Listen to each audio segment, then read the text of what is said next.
Hi, I'm Sharon Wren. And I'm Linda Cook. And this is RQC Crime Watch. This week we'll be taking a look at some of the cases that have happened in the Quad Cities this week and following up on other cases that we've been following. And one of the cases is really, really huge, so we're going to devote some time to that. And this is one that both Sharon and I have worked on through the last couple of years. But Sharon, you did some really heavy digging on this one. So this is a case that you've tracked down. Right. You tracked down. So I would love to hear, I don't even know, because I was doing my own thing. Right. How did you track all this down? And the other thing with this case is, while it's in the courts, it's not a criminal case. Could you explain that or talk about that a little bit? Okay, well, first, quick disclaimer. Neither one of us are lawyers, so don't call us for legal advice. We won't give you any. We can't. We can't. So a civil case is when you have an issue with a person or a company, but the person or the company wasn't arrested for the incident. I mean, like, trying to think of a good example. Perhaps the O.J. Simpson lawsuit. Okay. Not the criminal case, but the lawsuit where he was found guilty. Wrongful death. Wrongful death. That was a civil suit. Okay. So you can also be found innocent in the O.J. case, innocent of the criminal charges, but guilty in the civil suit. Right. Now, this particular person that you're going to talk about today has, at this time, no criminal charges. No criminal charges. Zero. But is involved in a very dense and complicated group of lawsuits, right? So we might as well tell them who we're talking about. We're talking about Andrew Wold, the man who owned the Davenport building when it partially collapsed in May of 2023. Right. Well, we saw a tip online that suggested that maybe we need to do a little digging and concerning some developments with Mr. Wold, I guess you could call them. So, what happened took place in Florida. So I had to go. But how did you find all that? Well, I knew what county this happened in, so I started Google searching for that county in Florida and their court records, and there were a few false steps because, Google. Right. But I was able to find him. Okay, and what is the news about him? Because I find this so interesting. According to court documents, and we don't do anything unless we have court documents on it, Mr. Wold petitioned to change his name in a Florida court. Okay. The petition, and we know this is him because the petition had the last four addresses that they often make you do in petitions, and the dates he lived at these addresses that included, for this one, the address of his home in Bettendorf where he was living at the time of the partial collapse. Right. So that we were able to connect the dots through that. You were, yes. Anyway. So the petition said that Mr. Wold moved to Florida on May 1st of 2024. Okay. Okay. It's almost a year ago. Almost a year. Yeah, almost a year to the day before the collapse. Yes. Okay. So he has worked as a realtor in Venice, Florida, since November 5th of 2024. And that has a lot of gated communities, yes. Right? It's a really beautiful area. Yeah, if you won Powerball, that's where you'd probably go live. Right. The big, expensive houses. A Florida judge approved the name change on January 13th of this year, and the case was closed the same day. Now, one of the attorneys for the petitioners in the lawsuit, Andrew Stroth, who is an attorney for Peach Berry, who lost part of her leg in the incident, he sent us a statement. And this is a direct quote from Andrew Stroth. While disappointing, not surprising. Ultimately, we think Mr. Wold will be held responsible. He's trying to avoid responsibility. Okay, now he said that. Yes. We are not saying that. No, that is not coming from us. This is a quote from the attorney for one of the plaintiffs. Okay. Oh my goodness, just when I thought this case couldn't get any twistier. So what is the name he's going by now? Can we say that? Yes, because the full story is on our website. His name is Andrew Langle. Okay, Langle is what he's gone by. And he looks different. I mean, I noticed that. Haircut, and he's wearing some glasses. But, he could have, we don't know his medical history. He could normally wear contacts. Right, to switch to glasses. Right, but this is just a really interesting piece of a far larger puzzle that is probably going to go on for several years. For several years, yes, because we are definitely following this case in the Iowa court system because it's being at present, it's being held in Scott County.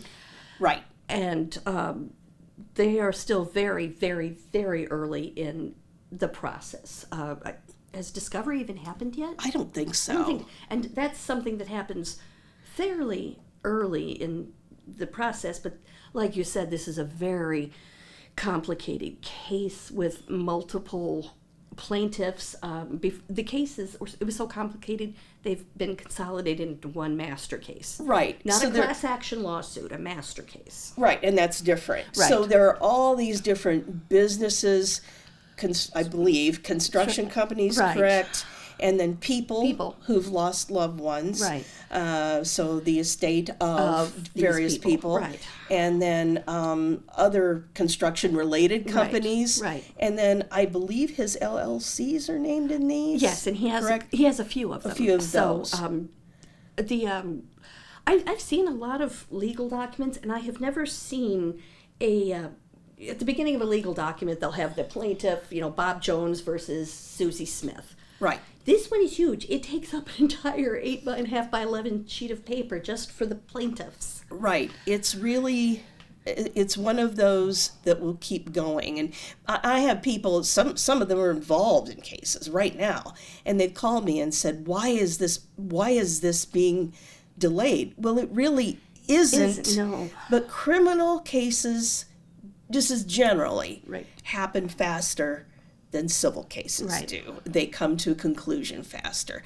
So it might take a couple of years for a criminal case to be solved, where with a civil case, it could take years. And the preponderance of evidence, you don't need as much with a civil case as you do with a criminal. That's how O.J. was found, liable in the civil case. Right, because a jury could not find him guilty of what he was charged with. And when you find somebody guilty as a juror, you have to find them guilty of exactly how this crime is described. Right. And sometimes it just doesn't quite fit what the person's being charged with, or at Right. least in the jury's mind. Right. So I have a really interesting story here. Now, I have not gone to Carroll County, but both of us have written about this story. So I'm going to start back a little bit here.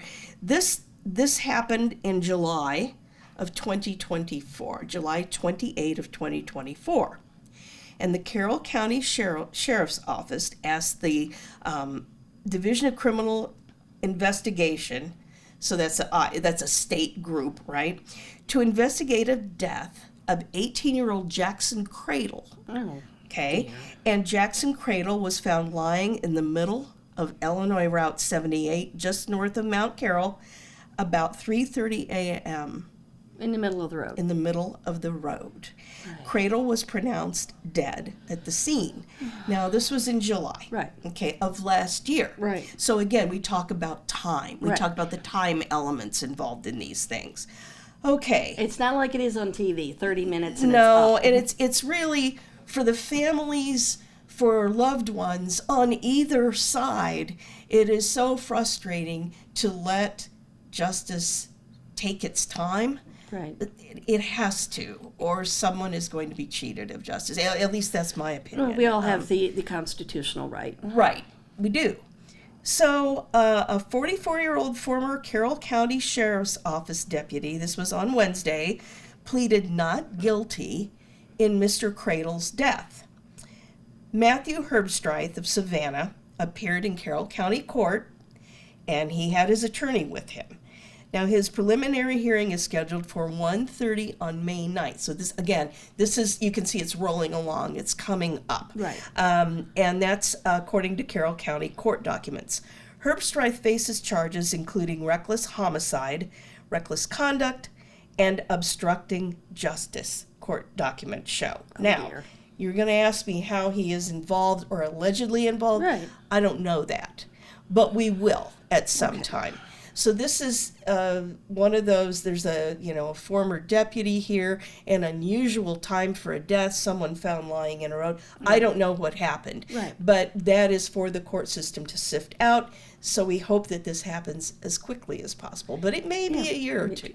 But it's good that the DCI is investigating because they're impartial. They're not completely connected. Exactly. And any time a crime or an incident happens within an area, let's say Rock Island County, someone else is called in to investigate if there's a question of whether there would be a conflict of interest. Right. And that is what has happened here.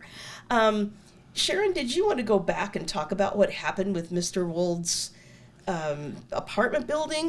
Yeah, for those who may not know, it was a major story here for weeks. It was national. It got story. national coverage. On May 28th, Mm-hmm. May 28th, 2003, Yeah, it was. almost 2 years ago, a building in Davenport experienced a partial collapse. Right, now the whole thing didn't The whole fall thing down. didn't, just like it looked like the middle. Mm-hmm. Just Part of it. just like someone went up to a birthday cake and just went, it was just that kind of thing. It was The reporter who went Yes. from Channel 4, and I remember this vividly, I was at home at the Right. time. It was either a Saturday or It was a Sunday. Sunday. I worked Sundays at the time, and it just clocked out when it Oh, happened. Sharon. And I was at home. I think I was watching a movie. Mm-hmm. And she called me and said, I'm on my way to downtown Davenport.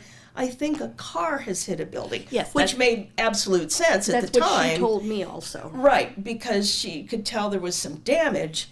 And then when she got there, she sent me a picture, and it honestly looked like the Oklahoma City Yeah, bombing. exactly. What I thought when I saw it is if a car hit that, it was full of C4. Mm-hmm. And you almost couldn't believe it. Right. It doesn't happen here. It doesn't happen anywhere. Yeah, well, not like this. Not like this. So for me, I said, where is that? And she gave me an address, and I had lived there.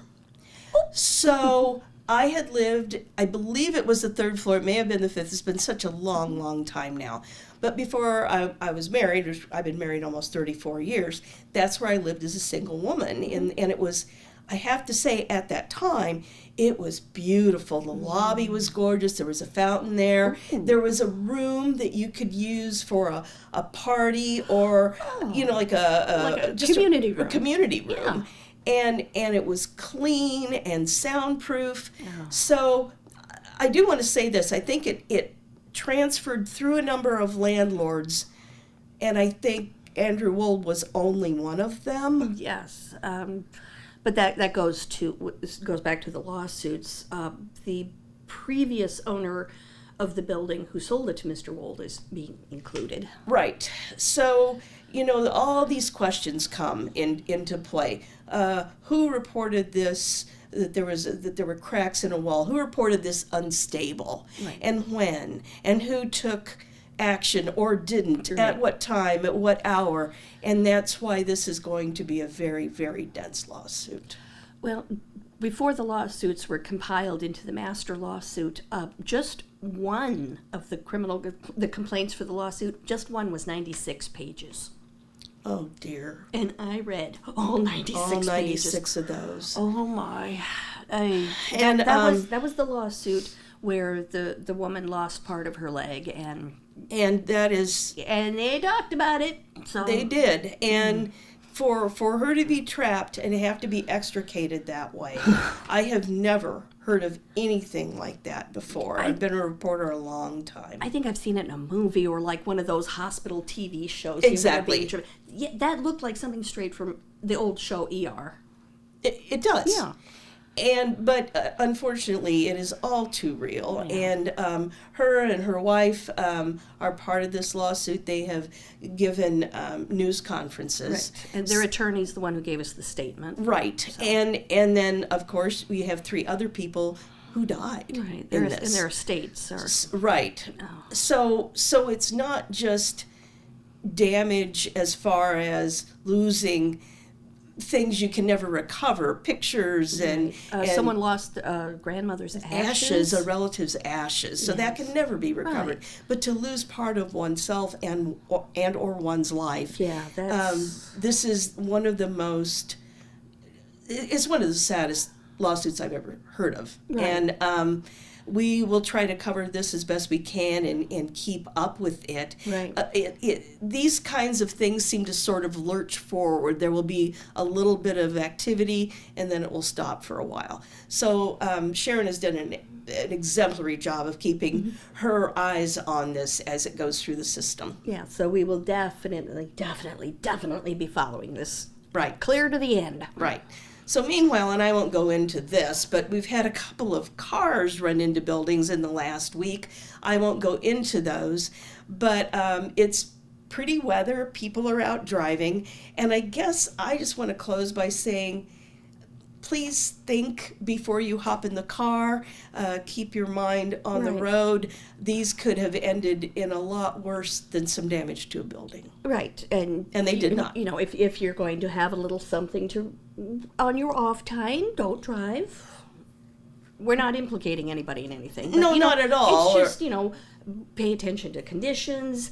There's a lot of construction going on. Watch Right. where you're going. And I know that, motorcyclists, and I did ride for many, many years. I think sometimes cars are not watching for motorcycles and maybe vice versa. So be careful out there, folks. Watch out for Summer each is other. coming, and let's watch out for each other. And thank you all for the tips that you call in, by the way. We do appreciate them. Mm-hmm. And sometimes they really turn into something. They usually do. Well, that's all the time we have this week for our lovely little crime podcast. Join us next week where we will have more on the stories that make the Quad Cities, hopefully, lock their car doors and house doors at night. Amen.